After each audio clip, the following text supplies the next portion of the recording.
Assalamualaikum warahmatullahi wabarakatuh. Perkenalkan, nama saya Tibi Indasari dengan NIM C1C02099. Kali ini saya akan mempresentasikan materi dari mata kuliah akuntansi syariah dengan judul Kerangka Dasar Penyusunan dan Penyajian Laporan Keuangan Syariah. Materi pertama, Kerangka Dasar Penyusunan dan Penyajian Laporan Keuangan Syariah atau KDPLN LKS. Kerangka Dasar Penyusunan dan Penyajian Laporan Keuangan Syariah atau KDPPLK Syariah merupakan pengaturan akuntansi yang memberikan konsep yang mendasari penyusunan dan penyajian laporan keuangan atas transaksi syariah. Berbeda dengan kerangka konseptual pelaporan keuangan KKPK pada SAK umum yang mengacu kepada transaksi konvensional, KDPPLK Syariah memberikan konsep dasar paradigma asas transaksi syariah dan karakteristik transaksi syariah. Sejarah KDPPLK Syariah. KDPPLK ini pertama kali disahkan oleh Dewan Standar Akuntansi Keuangan Ikatan Akuntansi Indonesia atau DSAK-IAI pada tanggal 27 Juni 2007 dan masih berlaku hingga saat ini. Berdasarkan Surat Dewan Pengurus Nasional atau DPN IAI nomor 0823 BDPN IAI 11 2013, maka seluruh produk akuntansi syariah yang sebelumnya dikeluarkan oleh DSAKI IAI dialihkan kewenangannya kepada Dewan Standar Akuntansi Syariah atau DSAS IAI.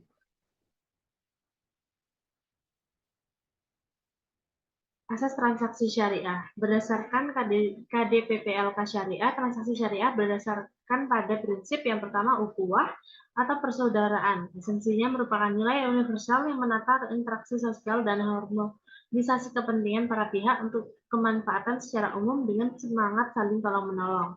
Adalah atau keadilan. Esensinya menempatkan sesuatu hanya pada tempatnya dan memberikan sesuatu hanya pada berhak serta memperlakukan sesuatunya sesuai posisinya.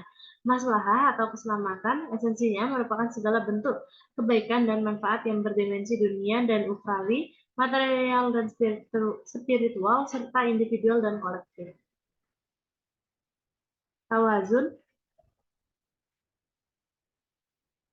Tawazun atau keseimbangan, esensinya meliputi keseimbangan aspek material dan spiritual, aspek privat dan publik, sektor keuangan dan sektor real, bisnis dan sosial, dan keseimbangan aspek pemanfaatan dan pelestarian.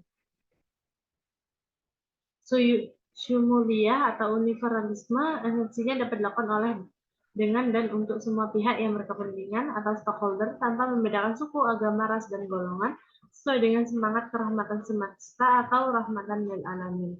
Tujuan dan peranan. Kerangka dasar ini menyajikan konsep berdasarkan penyusunan penyajian laporan keuangan bagi para penggunanya. Tujuan kerangka dasar ini adalah untuk digunakan sebagai acuan sebagai yang pertama, penyusunan standar akuntansi keuangan syariah dan pelaksanaan tugasnya. Yang kedua, penyusunan standar keuangan untuk mengulangi masalah akuntansi syariah yang belum diatur dalam standar akuntansi keuangan syariah.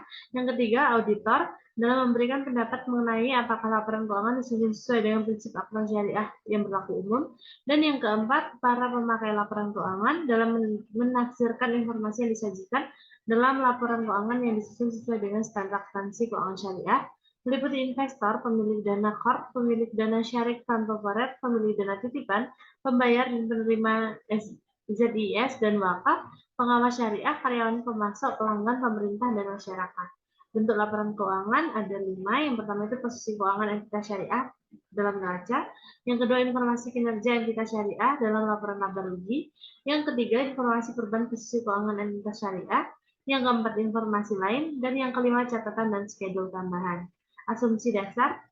Yang pertama, dasar akrual, pengaruh transaksi dan peristiwa lain diakui pada saat kejadian dan bukan pada saat kas atau secara kas diterima atau dibayar, dan diungkapkan dalam catatan akuntansi serta dilaporkan dalam laporan keuangan pada periode bersangkutan. Yang dua, kelangsungan usaha. Laporan keuangan biasanya disusun dalam asumsi kelangsungan usaha entitas syariah dan akan melanjutkan usahanya di masa depan.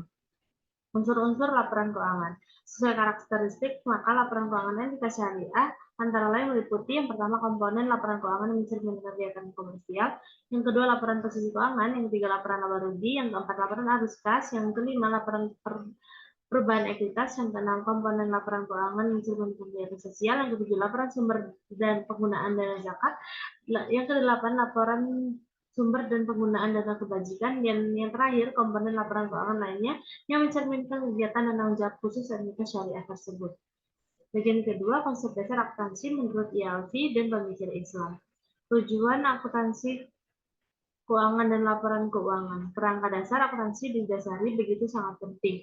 Dan untuk itu IAAOIFI telah mengeluarkan pernyataan nomor 1 dan nomor 2 tujuan akuntansi keuangan untuk lembaga keuangan syariah menurut AAOIFI yaitu sebagai berikut. Dapat digunakan sebagai panduan bagi Dewan Standar untuk menghasilkan standar yang konsisten.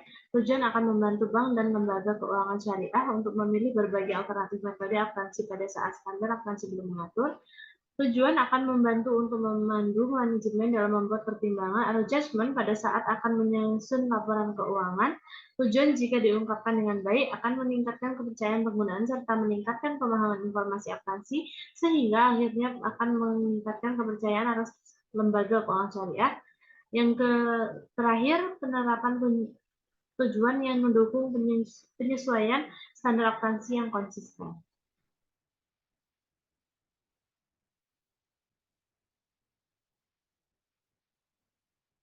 Bentuk laporan keuangan. Laporan keuangan yang diminta oleh AAOIFI adalah yang pertama laporan perubahan posisi keuangan, yang kedua laporan laba rugi, yang ketiga laporan perubahan ekuitas atau laporan perubahan saldo laba, yang keempat laporan arus kas, yang kelima laporan perubahan investasi yang dibatasi dan ekuivalennya, yang keenam laporan sumber dana penggunaan dana zakat serta dana sumbangan, dan yang terakhir laporan sumber dan penggunaan dana karkasan.